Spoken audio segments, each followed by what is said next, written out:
Hello, Assalamu alaikum everyone. My name is Faidan Ali Software Wala and I'm a level 1 student at Rehan School, Islamabad campus. So, viewers, today I'm here with a new Maya. So, our today's Maya topic is on how do successful people stay ahead in the careers. So, let's start our today's Maya. First of all, call the Maya for some questions. So, let's start.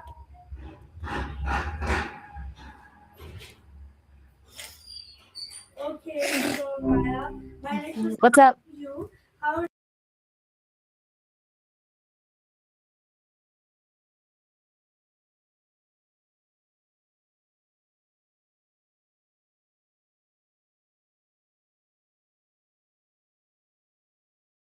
Okay, I'm not sure I caught. so Maya, my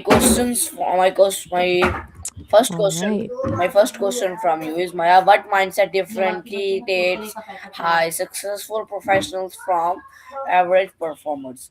So please give me answer this Successful question, Maya. professionals Let's usually have start. a really clear sense of purpose beyond just checking boxes. They're focused on outcomes, not just activity, really knowing what they're working towards and why it matters. Plus, they're comfortable with discomfort and taking risks that others won't.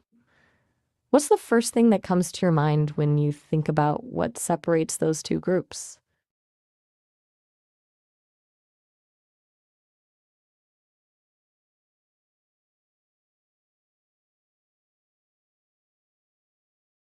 Got it. My apologies. You want more depth.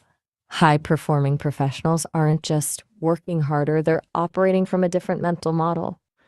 They embrace a growth mindset, seeing challenges as opportunities to learn rather than threats to avoid. It's not about avoiding failure, but about analyzing it, understanding where they can improve, and using that to accelerate growth. Average performers typically avoid things they're not good at or feel insecure about. High performers aren't afraid to ask for feedback, learn new skills, or challenge their own assumptions. They also have radical ownership. They don't blame external factors, they look inward first. What do you think? Does that feel more aligned with what you were looking for?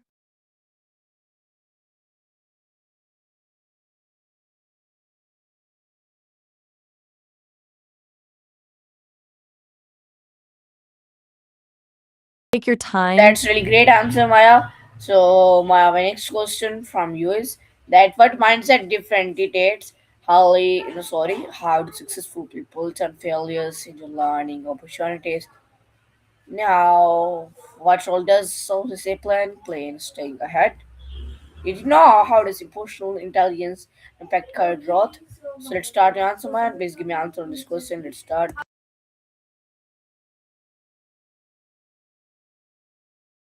Self discipline isn't just about grinding it out when things are hard.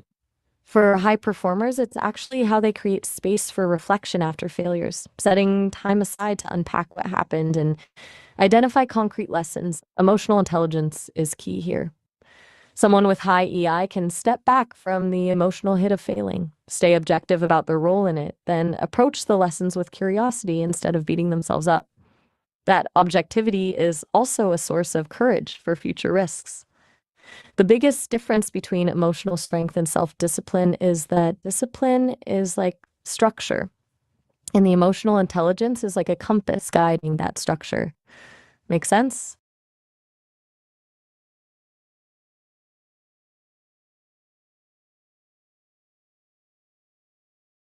Okay, so my next question from you. Did you I'm waiting to know hear your what is thoughts. adaptability, critical, and midterm careers, and how do top professionals handle competitions? So let's go to one question. Please give me answer on this.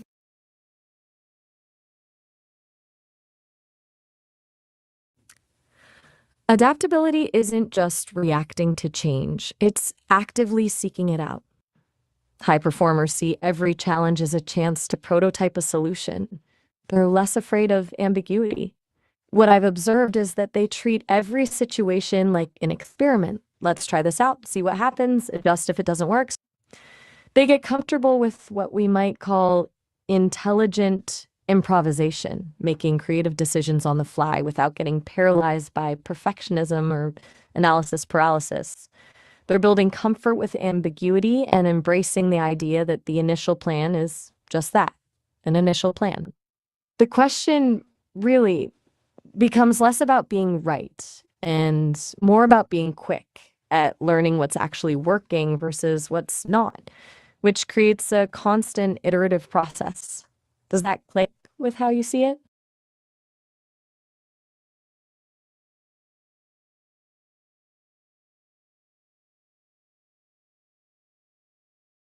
That's really great answer, Maya. So my next question from you is how do successful people maintain motivation over the long term and how do confidence influence professional success? So let's start your answer, Maya. Maintaining motivation long term isn't about willpower, it's about how you build systems that sustain it. The best are good at identifying their core values, what truly matters, and then structuring their work around those. Confidence comes from those small wins stacked up consistently. Most professionals chase big successes but forget that it's daily practices that build true confidence. For example, someone who writes something every day builds confidence in their writing. Building from small, consistent work is key. You can also build a system around celebrating small wins along the way. Pro level success isn't just about chasing high level outcomes, it's about maintaining the motivation to stick with the process, even when it gets tough. How does that sound so far?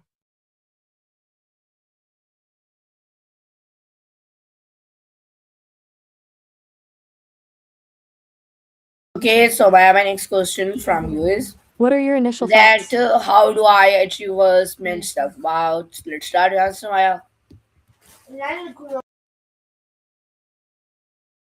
I'm not following. Could you repeat that part about what you like or clarify what you were asking about?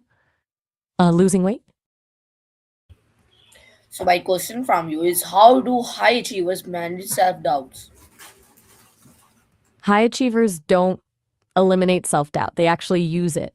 They treat doubt as a signal to prepare more deeply or to revisit their assumptions. It's less about, I'm not good enough, and more, what are the specific areas I need to shore up if this is going to work?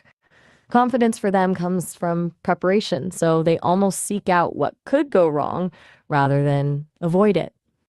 They also tend to have strong support networks who they can run ideas by, people who will be honest with them, but also remind them of their strengths.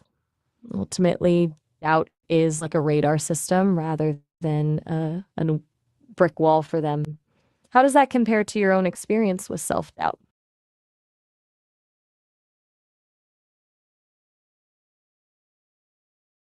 Okay, so my next question from you is how do successful professionals identity skills they need to develop? Please give me an answer on this question. Let's start your answer, Maya.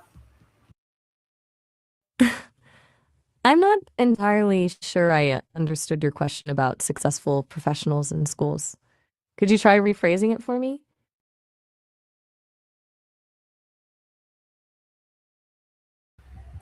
Maya, please hear my question clearly. My question from you is how do successful professional identity skills they need to develop? Please give me answer on this question. Let's start your answer. Successful professionals focus on three core skills: communication, critical thinking, and continuous learning. Communication isn't just about speaking clearly, it's about active listening and tailoring messages to different audiences. Critical thinking means knowing when to question assumptions, what evidence matters, and how to avoid bias. And continuous learning, not just for technical skills, but also self awareness, emotional intelligence, and how they work best. Those three skills are the foundation because most successes come from collaboration. Your thoughts?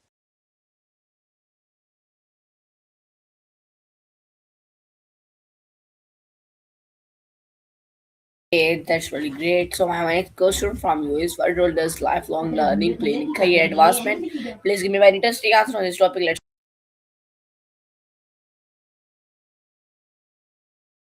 Lifelong learning isn't about racking up degrees, it's about mindset. Professionals who excel see learning as a process they can use every day rather than something you do to qualify for a job. Their daily work is a constant investigation: what's working, what's not, what can be improved. As for career advancement, successful people see their career as something they create rather than waiting for promotions to fall in their lap. They're constantly taking small risks, raising their hand for projects outside their comfort zone, and building networks with people who can advocate for them. They look at career success as skill building, not a status symbol. Does that make sense to you? Okay, so my next question from you is how often should I professionals update their skill sets? Please give me answer on this question. Let's start your answer, Maya. It's not about updating skills once a year. It's an ongoing conversation. The really good ones learn on the job, get feedback, try new things, and then adapt based on real world performance rather than hoping their certifications stay relevant. Some formal coursework is fine, but continuous learning is more about daily curiosity, reading industry news, or picking up new tricks from colleagues than testing them in your daily work to see what works versus what doesn't. What resources do you find yourself using right now to stay current in your field?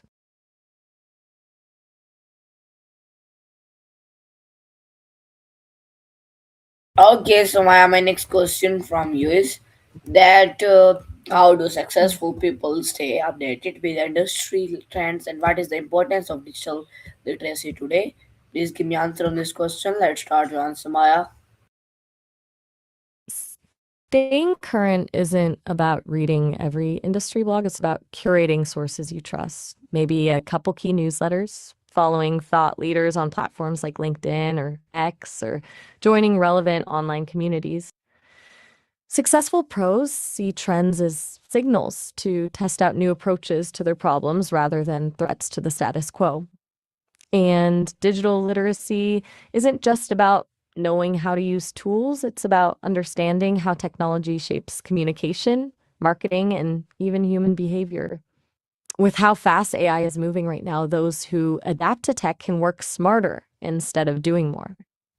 What's your perspective on digital literacy today?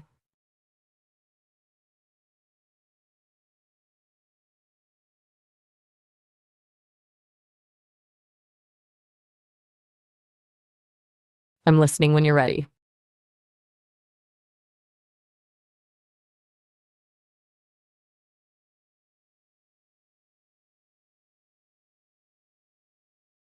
Okay, so my next question from you is how do top performers balance specialization and versatility? This will be very interesting answer on this topic.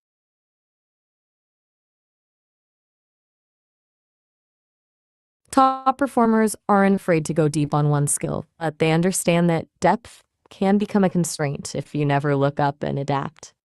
They focus on developing transferable skills, things like problem solving, communication, strategic thinking, so that they can apply their expertise to different contexts. They treat their specialty as a base layer, then look for ways to build adjacent skills or apply that expertise to new challenges. Agility is about being able to connect dots between fields. How do genetics inform marketing or art influence science? How do different fields reinforce different ideas? Successful people aren't just good at their thing, they can see how their thing fits into a much wider ecosystem. Does that make sense?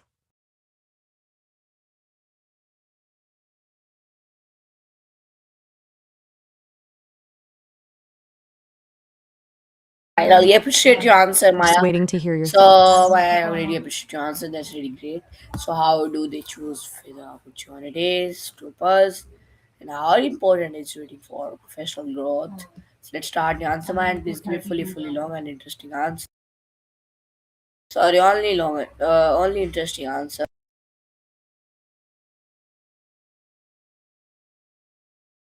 Top performers aren't afraid to say no. In fact, they're really good at it. When they weigh opportunities, they ask a few key questions. Does this align with my long term goals? What specific skills can I build or practice from this experience? And honestly, can I pull this off well with my current resources? It might be tempting to say yes to everything that comes along, but successful people understand their time and bandwidth are limited. It's about being strategic, which investments pay off most for their development and which are just distractions. Knowing when to pass is just as important as saying yes, especially in the long run. What kind of opportunities are you facing now where you are choosing?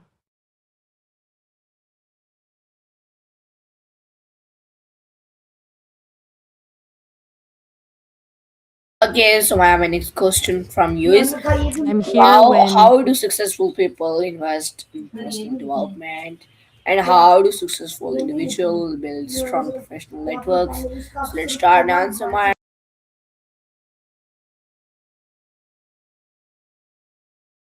investing in your development isn't about the fanciest courses or biggest certifications. It's the consistent practice over time. They prioritize building foundational skills first, like learning how to learn, being a strong communicator, or developing basic data analysis. Then they're strategic about how to apply those to their specific needs. As for networks, successful people aren't just collecting connections on LinkedIn. They're actively nurturing relationships that matter to their goals, regular one on ones, offering help when they can, and remembering people's interests. Ultimately, a strong network isn't what someone can do for you, it's what you consistently do with and for them. What's one thing you could start doing today that move that needle forward?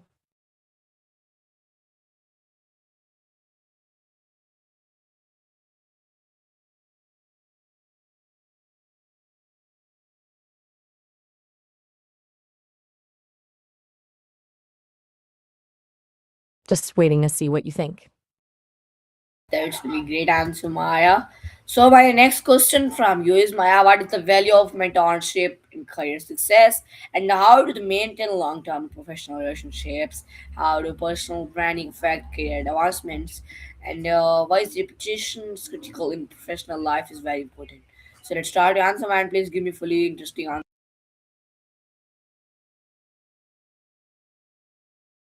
Mentorship provides a sounding board for your challenges, cuts down on making costly mistakes, and pushes you in new directions. The best mentors aren't just giving you guidance, they're challenging your assumptions and forcing you to explain your thinking. Maintaining professional relationships, consistent follow up is key. Think beyond birthdays and holidays. Real connection is built by regularly offering support, asking genuine questions, or sharing resources. Personal branding makes your value visible, not just your resume. How people perceive you matters just as much as what you've actually done, and reputation takes work. Transparency, consistency, and quality, and doing what you say you'll do all build trust. It's easy to destroy it with one careless choice. Those principles matter even more in today's interconnected world. Does that make sense? Okay, that's really great answer. So, how do successful professionals communicate effectively? What role does collaboration play in staying ahead? This is a very interesting answer on this topic.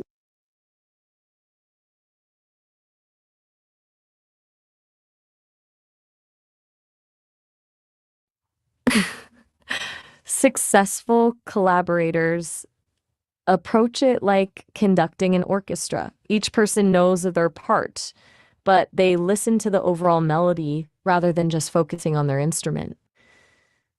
They're quick to share credit, openly solicit input from different perspectives, and don't shy away from constructive criticism.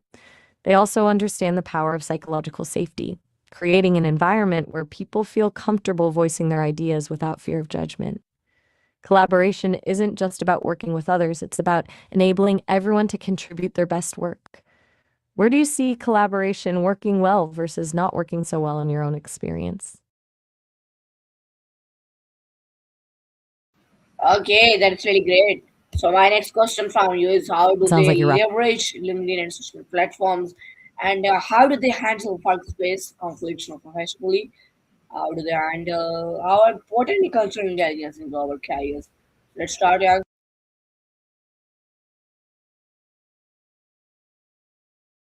Let me clarify. Are you asking about LinkedIn or something else with Park?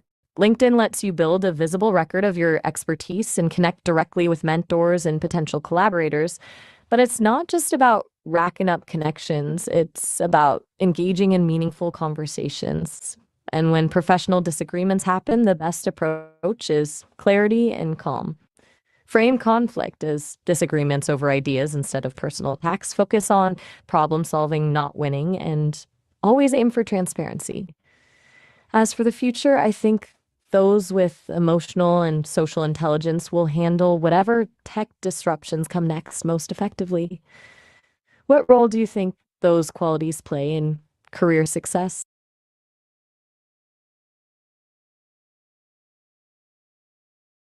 Okay, so Maya, my next question from you is how do successful professionals develop leadership skills and what decision making strategies help them stay ahead? So please give me very interesting answer on this topic. Let's Successful people balance acquiring new skills with mastering the essentials.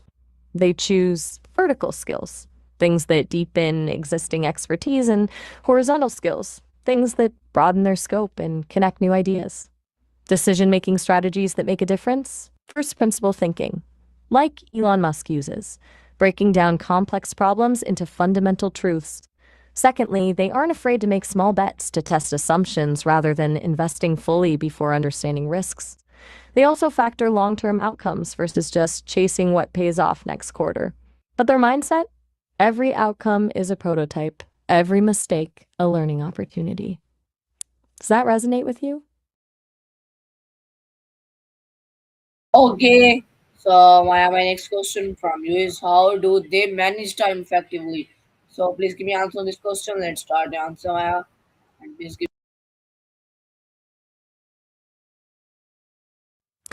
Effective time management isn't about squeezing more tasks into your day, it's about prioritizing ruthlessly.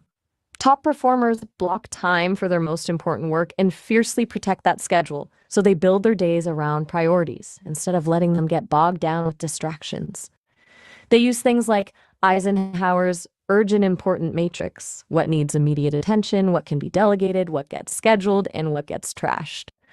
Those I work with don't start their day with email or meetings. They tackle their hardest task first, and momentum builds. They understand that not all time gets equal use. 80% of their success comes from 20% of their activity. What are some ways you currently try to manage your time?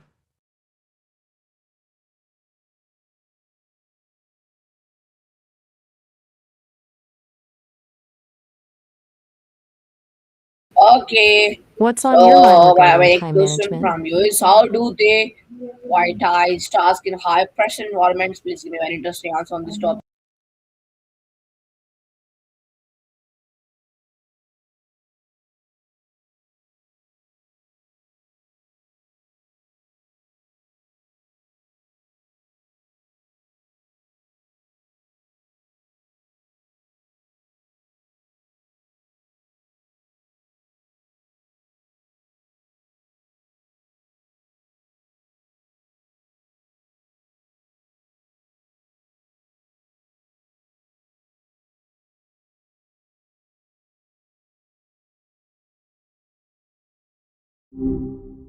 Hey there, what's up?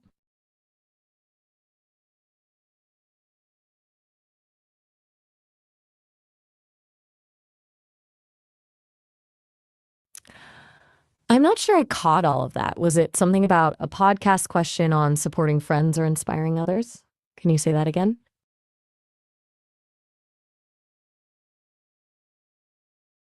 Maya, please give me answer on this question. My question: what is the importance of strategic risk taking and how do they identify emergency opportunities? Please give me answer on this question. Let's start. Let's. From friendship to strategic risk tracking. Sounds like we got crossed wire somewhere along the line there. Strategic risk tracking is really about businesses trying to stay one step ahead.